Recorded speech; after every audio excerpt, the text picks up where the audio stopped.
जणांना वाढवण हवं आणि किती जणांना नकोय नकोय त्यांनी हात वर करा. अरे नाही एवढा असा गुळगुळीतानी नाही म्हणा, जरा जोरात बोला.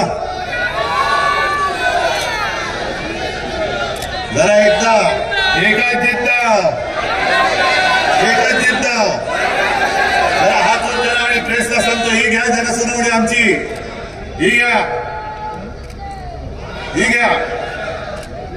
आणि मी तुम्हाला वचन देतोय, तुम्हाला एक कट्टर लढवई कार्यकर्ती भारतीताई दिलेली उद्या ती लोकसभेत जाणार, तुमच्या आशीर्वादाने नक्की जाणार.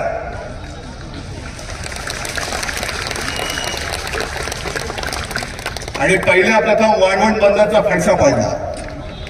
हे माझं वचन आहे तुम्हाला, हे वचन आहे. कारण यांना जो परिवार म्हणून म्हणतायत तो परिवार म्हणजे यांचे फक्त सुखाबुटातले मित्र आहेत. समजा धरून चाला, वाढवण बंदर झालं, कोणाच्या घशात जाईल? हा तुम्ही हळू बोलते, एवढं झालं दिलीप आवाज जाणं कशा? जरा मोठ्याने बोला. कोणाचा मित्र आहे ना? मग विकास कोणाचा होणार? आणि मग माझ्या मच्छीमार लोकांचं काय होणार? तुम्ही हे सगळं बघितलेलं. जेव्हा जनसुनावणी झाली तेव्हा किती फौजफाटा लागला होता ना. आणि तुम्ही सुद्धा, जनता सुद्धा किती संख्येने आली होती. म्हणजे चित्र आहे. निवडणुकीच्या तोंडावरती एवढा फौजफाटा लावून जर काही जनसुनावणी घेण्याचा अट्टहास करत असतील, दुर्दैवाने जर काही परत आले, येऊच शकत नाही. पण दुर्दैवाने परत आले तर सांगतायत ते कदाचित रणगाड्या आणून सुद्धा इकडे वाढवण बंद पूर्ण करायचा प्रयत्न करतील. आणि म्हणून आताच ही वेळ आलेली आहे. याला गाडायचं असेल तर आत्ताच. कारण आता हे नम्र आहेत, आता पाया पडतील. आणि एकदा जर का तुम्ही भुललात तर मागे एक घोषणा होती, एक भूल. हा, ती किती महागात पडली बघा. कारण आता हे सध्या दिवस चालले ते निवडणुकांचा वारा वाहत आहे. गद्दारांचे दोन मालक महाराष्ट्रामध्ये फिरत आहेत. कोण गद्दार तुम्हाला माहिती आहे आणि मालक कोण तेही माहिती आहे. सरळ उघड सांगतो. कारण परवा मी जेव्हा पत्रकार परिषद घेतली तेव्हा मी बोललो की यापुढे मी जी काय टीका करणार आहे ते देशाच्या पंतप्रधानांवरती नसेल तर नरेंद्र मोदींवरती असेल. कारण देशाच्या पंतप्रधानांचा मी कधी अपमान करणार नाही, करू शकत नाही, करू इच्छित नाही.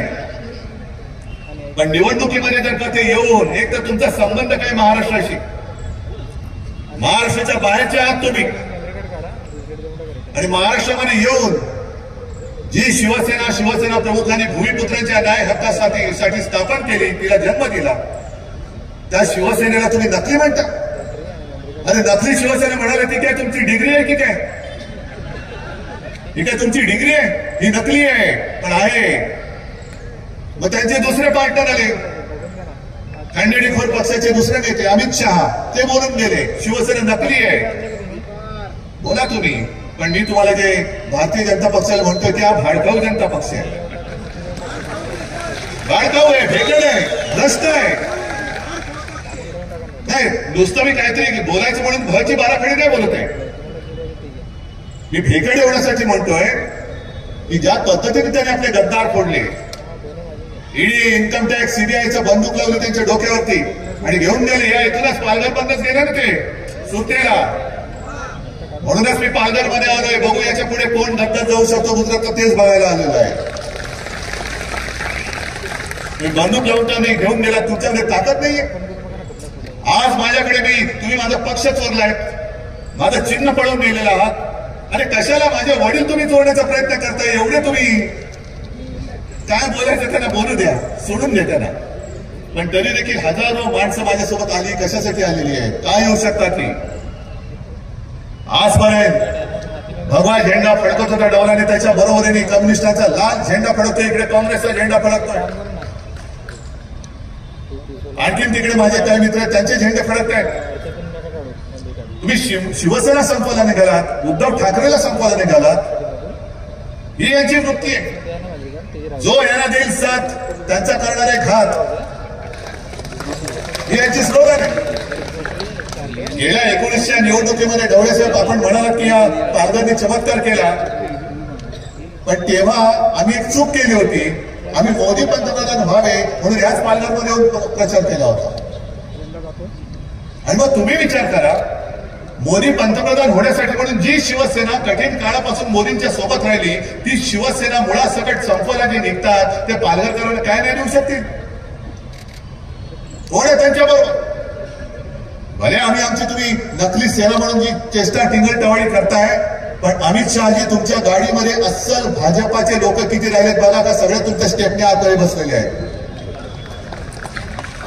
म्हणून याला भाड खाऊ म्हणतो, कारण त्यांचं स्वतःचं कोणीच नाहीये. सगळे याला फोड त्याला फोड त्याला फोड. आता आमदार भुसारा सांगत होते, आपण आपलं महाविकास आघाडीचं सरकार असताना काय काय कामं केली, आणि मला ते सांगत होते की उद्धवजी बोलायला लागलो तर तासभर पुरा पडणार, आणखीन बरंच बोलता येईल, एवढी कामं आपण केली होती. मग एकदा माझं काय मत आहे की निवडणुकीमध्ये एकमेकावरती दोष आरोप करण्यापेक्षा अशी एक निवडणूक करा. माझी तयारी आहे, इकडेच व्यासपीठ लावू. मोदीजी तुम्ही या, मी महाराष्ट्राचा माजी का होईना पण मुख्यमंत्री म्हणून येतो. मी 2.5 वर्षात काय केलं हे मी सांगतो, तुम्ही 10 वर्षात काय केलं हे तुम्ही सांगा.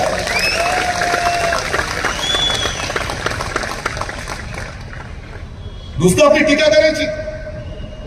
प्रत्येक भाषणामध्ये अरे उद्धव ठाकरे जर का तुम्ही संपवला आहात, तर मोदीजी तुम्ही विश्वगुरू आहात, संपूर्ण जगातले लोकप्रिय नेते आहात, पण तुम्हाला प्रत्येक सभेमध्ये उद्धव ठाकरेचा उद्धार केल्याशिवाय तुमचं भाषण पूर्ण का नाही होत? अमित शहा तुम्ही देशाचे गृहमंत्री आहात, आता होतात म्हणायला पाहिजे, कारण आता त्यांचं संपलं काम. तुम्ही तिकडे चीनला उत्तर द्यायला पाहिजे. जो चीन अरुणाचल मध्ये आणा ना काहीतरी अशा प्रकल्प आणा, पर्यटन चांगलं वाढेल. माझे आदिवासी बांधव आहेत तिकडे, आदिवासी समाज मोठा आहे, त्यांचं एक पारंपरिक आहे, सगळं त्यांची संस्कृती आहे, वारली कला आहे, काय नाही या पालघरमध्ये. पण जे आहे ते गाडून टाकायचं, आणि जे दिसतंय विकास म्हणून फक्त मित्रांच्या खिशामध्ये तुम्ही पालघर घालणार असाल, तर मित्रांचा खिसा फाडून आम्ही पालघर जिल्ह्याचा विकास करून दाखवू. आता उन्हाळा सुरू झालाय आणि एक नेहमी फोटो येतो पालघर मधला, पालघर जिल्ह्यातला, की विहिरी तळ गाठलाय, चौ बाजूनी गोल अशा माझ्या माता भगिनी आतमध्ये त्यांच्या बादल्या ठोकून बसल्यात, पण खाली दगड दिसतोय. येतो ना फोटो नेहमी. काय एवढे वर्ष झाले तरी पाणी टंचाईकडे, पाणी प्रश्न सोडवण्यासाठी आजपर्यंत जेवढे खासदार झाले त्यांनी का लक्ष दिलं नाही? पालघर जिल्हा तुम्ही वेगळा केलात, पण या पालघर जिल्ह्याचं जे काही वैशिष्ट्य आहे ते वैशिष्ट्य कायम ठेवून आमच्या या सगळ्या लोकांना इथल्या इथे रोजगार उपलब्ध होईल असे उद्योग इकडे का आणत नाही? आणि मी तर विचार करत होतो, ते सुद्धा आज तुम्हाला विचारून टाकतो. माझ्या मनामध्ये तर आजही आहे, तेव्हा सुद्धा होतं की पालघर जिल्ह्याचा विकास असा उत्तम झाला पाहिजे, पर्यटनासाठी उत्तम जिल्हा आहे. पालघरमध्ये मला वाढवण पोर्ट नको, पण पालघरमध्ये मला एअरपोर्ट आणायचा होता. मी आजच विचारतो, तुम्हाला एअरपोर्ट हवाय की नकोय? हो असेल तर वर करा हात, नसेल तर नाही करा. मग असे काहीतरी विषय आणा ना. सगळे चांगले उद्योगधंदे गुजरातला न्यायचे, गद्दार गुजरातला न्यायचे, आणि इकडे वाढवण बंद करायचं. तिकडे बारसूमध्ये रिफायनरी, नाणारची रिफायनरी मीच रद्द केली होती, आणि बारसूची सुद्धा मी सांगितलं होतं की काही जनतेचा विरोध असेल तर बारसूला सुद्धा रिफायनरी होणार नाही. मी तिकडे पण जाणार आहे, गेलो होतोच. पण सगळे विध्वंस करणारे उद्योग हे महाराष्ट्राच्या माथी मारायचे, आणि चांगले उद्योग हे गुजरातला पळवायचे. मोदीजी तुम्ही गुजरातचे पंतप्रधान नाही, तुम्ही देशाचे पंतप्रधान आहात. सगळ्यात चांगल्या गोष्टी आमचं गुजरातची काही वय नाहीये. मी अनेकदा म्हटलं की गुजरात सुद्धा आमचं आहे. इथे सुद्धा काही गुजराती माता भगिनी बांधव आले असतील, या पालघरमध्ये राहतात, मुंबईत राहतात, महाराष्ट्रात राहतात. त्या गुजराती समाजाशी आमचं वय नाही. उद्या इंडिया आघाडीचं सरकार येणारच, मी अभिमानाने आणि अगदी आत्मविश्वासाने सांगतोय. इंडिया आघाडीचं सरकार आहे 300 पार करून येणार म्हणजे येणारच. हे आज राज्याचं नव्हे देशाचं चित्र सांगतंय. आणि इंडिया आघाडीचं सरकार आल्यानंतर गुजरातच्या हक्काचं जे असेल ते आम्ही देऊच, पण महाराष्ट्राच्या हक्काचं असेल ते आम्ही कोणाला उरबाडायला देणार नाही. नाही म्हणजे नाहीच. मोदीजी तुम्हाला सुद्धा देणार नाही. कळा ना, संपूर्ण देश आहे तुमचा. होता, आता नाही. 10 वर्ष खूप झाली. 10 वर्षात संपूर्ण देशाने तुम्हाला संधी दिली. तर संधीचं सोनं करायच्या ऐवजी तुम्ही माती करून टाकली. आता बस झालं. आता आमचं काय आहे ना ते आमचं आम्ही बघून घेऊ. आता आमच्या लक्षात आलेलं आहे, पूर्वी असं वाटत होतं की मजबूत देश पाहिजे असेल तर सरकार मजबूत पाहिजे. पण आता माझ्या लक्षात आले की जर का देश मजबूत पाहिजे असेल तर सरकार संमिश्र पाहिजे, मिलीजुली सरकार पाहिजे.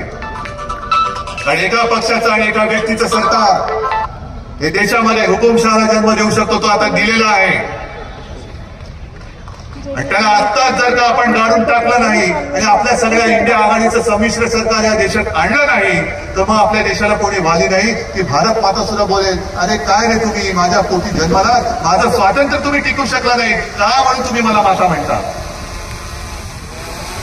आणि त्याच करता ही निवडणूक ही नुसती वाढवण बंदरासाठी नाही, ही पालघरच्या विकासासाठी आहे, राज्याच्या हितासाठी आहे आणि माझ्या देशाचं स्वातंत्र्य टिकवण्यासाठी ही निवडणूक आपल्याला जिंकावीच लागेल. आज भारतीताई सगळ्यांना माहिती आहे. भारतीताईचं चिन्ह काय आहे? जरा जोरात पोचलंय गावागावात. आज तुम्ही सगळे आलात. मी जे मी बोललोय वाढवण बद्दल तुम्हाला पटलंय? वाढवणच्या संघर्ष समितीचे नेते कोण सगळे पटलंय? मी काय बोललो जाहीर सभेत बोललेलो आहे. आणि तुम्हाला सगळ्यांना माहिती आहे, मी एकदा बोलल्यानंतर पुन्हा मागे फिरत नाही. एकदा बोललो तर बोललो. तुम्ही आपलं सरकार आणा, वाढवण बंदराचा विषय त्यांच्या सरकारच्या कागदावर तुम्ही पुसून टाकल्याशिवाय राहणार नाही. आणि त्याच्यानंतर मात्र जे चांगले उद्योग आहेत, जे पर्यावरणाची हानी करणार नाहीत, जे माझ्या मच्छीमार समाजाच्या पोटावरती पाय येणार नाही. अरे साधी गोष्ट आहे, गेल्या 8-10 दिवसापूर्वी एका मच्छीमार नौकेला एका जहाजाने धडक दिली. नुकसान भरपाई मिळाली? काही नाही. कोण होते देव जाणे. मेले तर मेले नाही ना, मेले असतील तर करून टाका, नसतील तर घरी पाठवा. हे असं सरकार दळबद्री, हे असं निर्दयी सरकार आपलं नसेल, अजिबात नसेल. ज्या वेळेला तुम्ही आम्हाला मतं देता तेव्हा ते मतं नसतात, ते तुमचे आशीर्वाद असतात. ते तुमचे आशीर्वाद असतात. भाजपसाठी नुसती मतं असतील, पण माझ्यासाठी तुमचे आशीर्वाद आहेत आणि त्याला मी आशीर्वाद मानतो. म्हणून आणि म्हणूनच आज माझ्याकडनं पक्ष चिन्ह सगळं जरी काढलं तरी सुद्धा तुमचे आशीर्वाद हे आई जगदंबेच्या रूपात माझ्यासमोर उभे आहेत. आणि हे आशीर्वाद तुम्हाला सगळ्यांसाठी, जर का पालघरचं आणि तुमच्या भावी पिढ्यांचं कल्याण करायचं असेल, ठीक चालायचं असेल, आंबटगोड मैदान जरी असलं तरी आंबट भाजपला देऊन गोड तुम्हाला पाहिजे असेल तर भारतीताईला प्रचंड बहुमताने तुम्हाला निवडून द्यावंच लागेल. आणि ते त्या भारतीताईची जी निशाणी आहे ती फक्त शिवसेनेची नाही, तर तुमच्यावरती होणाऱ्या अन्यायाला जाळून टाकणारी ती धगधगती मशाल आहे.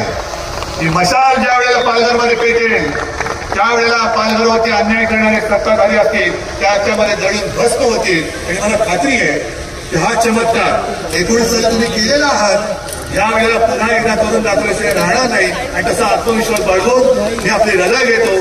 जय हिंद, जय महाराष्ट्र. सर्वांनी राष्ट्रगीतसाठी उभं राहायचंय. एक साथ राष्ट्रगीत सुरू. देईल साथ, त्यांचा करणारे घात, ही यांची स्लोगन आहे. गेल्या 19च्या निवडणुकीमध्ये ढवळेसाहेब आपण म्हणालात की या पालघरने चमत्कार केला, पण तेव्हा आम्ही एक चूक केली होती. आम्ही मोदी पंतप्रधान व्हावे म्हणून याच पालघरमध्ये येऊन प्रचार केला होता. आणि मग तुम्ही विचार करा, मोदी पंतप्रधान होण्यासाठी म्हणून जी शिवसेना कठीण काळापासून मोदींच्या सोबत राहिली ती शिवसेना मुळासकट संपवायला जे निघतात ते पालघरकरांना काय नाही देऊ शकतील? कोण आहे त्यांच्याबरोबर? भले आम्ही आमची तुम्ही नकली सेना म्हणून जी चेष्टा टिंगल टवाळी करताय, पण अमित शहाजी तुमच्या गाडीमध्ये अस्सल भाजपाचे लोक किती राहिलेत बघा. का सगळे तुमच्या स्टेपने आतमध्ये बसलेले आहेत. म्हणून याला भाड खाऊ म्हणतो, कारण त्यांचं स्वतःचं कोणीच नाहीये. सगळे याला फोड त्याला फोड त्याला फोड. आता आमदार भुसारा सांगत होते मी आपण आपलं महाविकास आघाडीचं सरकार असताना काय काय कामं केली, आणि मला ते सांगत होते की उद्धवजी बोलायला लागलो तर तासभर पुरा पडणार, आणखीन बरंच बोलता येईल एवढी कामं आपण केली होती. मग एकदा माझं काय मत आहे की निवडणुकीमध्ये एकमेकावरती दोष आरोप करण्यापेक्षा अशी एक निवडणूक करा, माझी तयारी आहे, इकडेच व्यासपीठ लावू. मोदीजी तुम्ही या, मी महाराष्ट्राचा माजी का होईना पण मुख्यमंत्री म्हणून येतो. मी 2.5 वर्षात काय केलं हे मी सांगतो, तुम्ही 10 वर्षात काय केलं हे तुम्ही सांगा.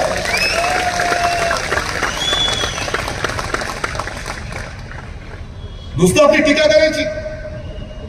प्रत्येक भाषणामध्ये अरे उद्धव ठाकरे जर का तुम्ही संपवला आहात तर मोदीजी तुम्ही विश्वगुरू आहात, संपूर्ण जगातले लोकप्रिय नेते आहात, पण तुम्हाला प्रत्येक सभेमध्ये उद्धव ठाकरेचा उद्धार केल्याशिवाय तुमचं भाषण पूर्ण का नाही होत.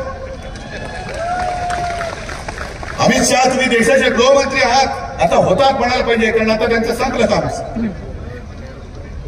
तुम्ही तिकडे चीनला उत्तर द्यायला पाहिजे. जो चीन अरुणाचल मध्ये घुसतोय, लेह लडाख मध्ये घुसतोय, इकडे त्या तिकडे शक्य घालतात.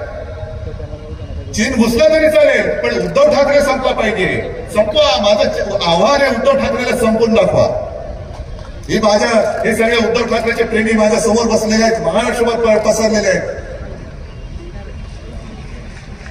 तुम्हाला आम्ही निवडून दिलं होतं ते चीन, पाकिस्तान वगैरे वगैरे जे देशाचे शत्रू आहेत त्यांना संपवण्यासाठी दिलं होतं. पण देशाचे शत्रू मोकाट आहेत, त्यांच्याकडे बघायला सुद्धा तुमची काय हवा टाईट होते, घाबरता. पण इकडे फणा काढून बसता आणि तिकडे शेपट्या घालून फिरतात. हा तुमचा भाजपाऊ जनता पक्ष नाही तर तो दुसरा कोणता जनता पक्ष ना. खाऊंगा ना खाणे दूंगा. गवळे साहेब आपण बोलत ते बरोबर आहे. आणि मला खरंच बरं काय वाटतंय की ग्रामीण भागात कुठेही जा, प्रत्येक जणाला विचारलं की तुम्ही मत कोणाला देणार, ते सांगतात यावेळेला काही हो, भाजपला आम्ही मत देणार नाही, मोदींना तर अजिबात देणार नाही. आणि महत्वाचा मुद्दा जो प्रचारातला आहे, प्रचारातला म्हणण्यापेक्षा लोकांच्या मनातला आहे, तो प्रश्न मी तुम्हाला विचारतो. तुम्हाला देशात सरकार पाहिजे ना, हो की नाही? मग तुम्हाला मोदी सरकार पाहिजे की भारत सरकार पाहिजे? पण ते तर जाहिरात करतात मोदी सरकार. ते तुम्हाला सिद्ध करून दाखवावं लागेल. म्हणजे जो आपल्या देशाच्या सरकारला स्वतःचं नाव लावतो तो उद्या माझ्या देशाचं नाव बदललं तर काय करू शकाल तुम्ही? हा भारत माझा देश आहे, भारत माता माझी माता आहे. मोदीजी तुमचं नाव तुमच्या दाराच्या पाठीवर लावा, माझ्या देशाच्या पाठीवरती तुम्हाला लावता येणार नाही.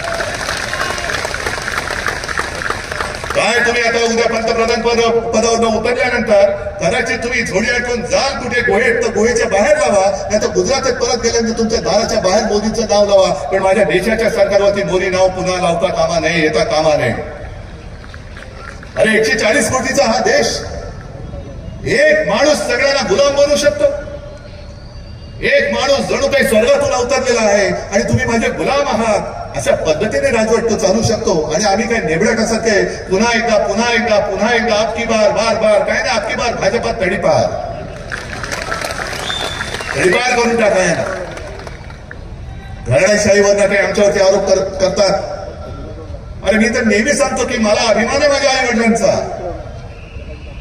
मला अभिमान आहे आणि मी तयार आहे. जसं मोदींना मी सांगतो एका व्यासपीठावरती येऊन तुम्ही तुमच्या 10 वर्षाचा हिशोब मांडा, मी माझ्या 2.5 वर्षाचा मांडतो आणि लोकांवरती सोडा. मग ईव्हीएम मध्ये खेळ नाही करायचा, ईडी इन्कम टॅक्स सीबीआय नाही लावायचा. लोकांना निर्णय घेऊ द्या, माझी तयारी आहे. एक तर लोक तुम्हाला घरी पाठवतील, नाही तर लोक मला घरी पाठवतील. मला मंजूर आहे, जनतेचा फैसला मला मंजूर आहे. पण सगळीकडनं जणू काही हे ईडी इन्कम टॅक्स सीबीआय वाले घरगडी आहेत. अशा पद्धतीने आपल्या कार्यकर्त्यांच्या मागे लावायचं. अहो साधा तो अमोल कीर्तिकर तुम्ही येऊन बघा, चांगला तरुण पोरगा आज उभा राहिलेला आहे, तिकडनं निवडून येतो. जशी भारतीताई येते ना तसं अमोल कीर्तिकर तिकडनं निवडून येतो. पण अमोल कीर्तिकरचं नाव जाहीर झालं लगेच ईडी वाले मागे. काय दुसरं काम धंदा नाही, उद्योग नाही. लगेच अमोल कीर्तिकरला बोलवलं तिकडे ईडीच्या चौकशीसाठी. कशाला? तर कोरोना काळामध्ये आणि खिचडी घोटाळा केला. कसला खिचडी घोटाळा? अहो तुम्ही एवढे जे खाऊन बसलेले आहात निवडणूक रोख्यांचे 8,000 कोटी, हे तर काहीच नाहीये. त्याच काळामध्ये जो पीएम केअर फंड म्हणून गोळा केला होता, लाखो कोटी रुपये त्याच्यामध्ये गोळा झाले, लाखो कोटी रुपये. कोण बोलते त्याच्यावर? एक साधा माझा कार्यकर्ता त्याच्यावर तुम्ही खोटे आरोप लावता. खिचडी घोटाळा केला म्हणून तिकडे एकाला तो तुरुंगात टाकला. त्याचा ज्या कंपनीचा मालक आहे तो मिंडेकडे गेलाय, तो मोकाट आहे, पण त्याच्याकडे काम करणारी जी लोक आहेत त्यांना तुम्ही ईडी आणि सीडी ईडी बीडी सगळ्या काय त्याच्या मागे लावताय. ही तुमची लोकशाही. पण पीएम केअर फंडाचा जो घोटाळा आहे त्याची चौकशी नाही करायची, त्याच्यावरती प्रश्न नाही विचारायचा. पीएम केअर फंड हा खासगी फंड आहे. कोणाचा खासगी? मग पीएमचा अर्थ काय? तुम्ही हास्य जत्रा बघत असाल ना, पाहता की नाही? का बघत नाही की हो की नाही? त्याच्यामध्ये ते काय बघा